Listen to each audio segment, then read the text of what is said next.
My name is Navy Sims. I'm a sophomore in the history department at Cal State University Northridge. I work as a student assistant in the geography and environmental studies department and as a student researcher for the Reparations project. My name is Mandla Kaise. I am a locally based education and community planning consultant. My name is Kansa Jones Muhammad. By day, I am a business manager for high net worth and high profile individuals, and all other times of the day, I am a reparationist. I was appointed to LA's Reparations Advisory Commission by former Mayor Eric Garcetti.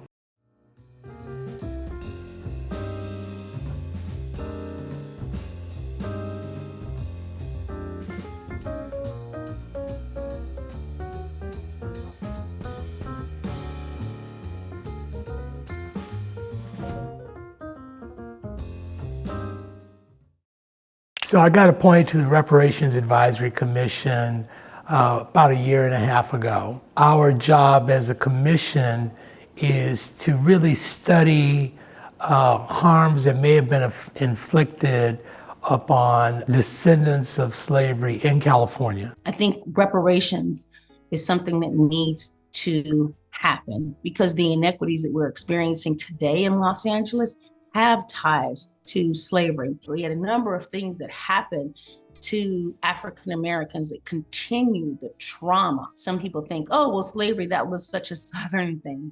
But if you escaped and you found your way to California, California would send you back. Being someone who is actually a descendant of people who were enslaved in the United States on both sides, father and mother sides, for me, it really is reclaiming essentially inheritance rights that were denied. I think reparations are necessary for this country to actually heal, period. What I generally try and do as one of the voices on the commission is to talk about, housing segregation, redlining, lack of opportunities to receive funding for businesses, lack of job opportunities, increased amount of policing that led to prison pipeline. We're looking at all those things that have had impact over the Black community over the last 100 years, literally, to determine what are the things that took place in the city of LA that really adversely affected Black communities, and what can the city of LA do to remedy some of the past wrongs.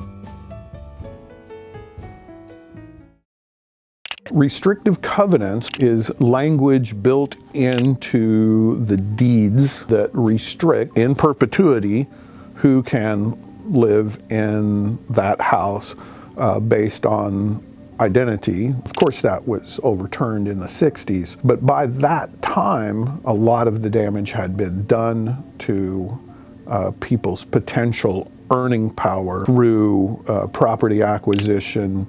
And that is a very important source of income in Los Angeles. Even after it was made illegal during the civil rights era, it continued in a de facto fashion for probably another good 10 to 15 years. When you think about the fact that I today spend more for my mortgage because I didn't have ancestors that were able to buy in certain zip codes. Right now, I am paying more money every month really because of the color of my skin and the color of my ancestors' skin. And we're not even going to talk about the fact of a loss of generational wealth. I want you to think about every single relative you have right now and just imagine for a moment if none of them had a paying job. They might be working, but they had no paying job. And then I want you to think about hundreds of years of that. We're talking about maybe 16 generations of folks. That is a lot. In the black areas of the city where black folks were largely restricted versus just the average equity across the city, it's about $32,000. But then when you multiply that by the 90,000 families that were denied those opportunities, that's a figure in the billions of dollars that has been essentially denied that opportunity. Why would you invest so heavily in one part of the city and yet you won't do the same kind of investment in another part of the city? And those are the things that we as the commission have to look at. We are 3 times more likely to be shot or killed by the police today. And as the mother of a 17-year-old amazing honors student, I am very much aware that his skin speaks before he does in America. And until that is made right 100%, I do think there is some reckoning to acknowledge the pains of the past and how they impact the Black experience of anyone living as an African American in this country. What I really encourage people to do is to study history and think about what America was like 60 years ago, what it was like 100 years ago. There has been vast improvement in making this a more equal society, in making it a more perfect union, and that only comes about by the sustained effort of citizens trying to make things better. Los Angeles is in a very unique position in that we are in the state of California. The state commission has made recommendations and we're starting to see that show up in policy at the state level. That's historic. No other state has done this kind of work before. It's groundbreaking work. Our recommendations will go into the city budget in 2025. I think the state and the city together have really an opportunity to provide a national blueprint for other states and municipalities that want to do this work, but do the work in a thoughtful and meaningful way. Part of my responsibility being a reparationist and being in the position that I am in with the advisory commission is to really ensure that in addition to the pilot program, which we are required to do, we are going to make recommendations on all the findings, not just a singular pilot program. My message is really to all Evangelinos that we'll have a better city, a more prosperous city, if we address this long-standing unfinished business in terms of the citizenship of African Americans. Because remember, what we're talking about is whether or not we've ever given African Americans the opportunity to fully engage as full citizens. The basic materials that one would need, access to land, a capital that would allow you to build a business or become self-employed. These are the things that reparations were about, and having denied African Americans those things and in fact instituted policies that would not only sustain inequality but actually deepen inequality for African Americans. As long as we allow those policies to fester, the cost is to our entire society, not just to the African American community.